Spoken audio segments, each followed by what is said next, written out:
Maswerteng umaga po mga ka-STL. Narito na po ang resulta ng STL Bulacan para sa araw na to. First draw, March 3, 2026. Araw ng Martes. Nawa yung mga natayaan nyo pong mga numero kanina ay manalo nawa ngayong umagang ito, 11 AM. Kaya kunin nyo na po ang inyong mga ticket. Narito na po ang resulta.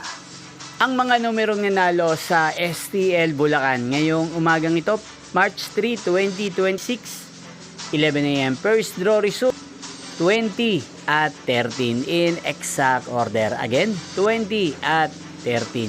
At ngayong umagang ito sa STL Bulacan, natin pong i-shoutout si Kuya Silverio ng Bulacan. Shoutout po sa inyo Kuya Silverio. Sana po ay nasa maayos kayong kalagayan. At sa lahat po ng mga taga Bulacan, shoutout po sa inyong lahat.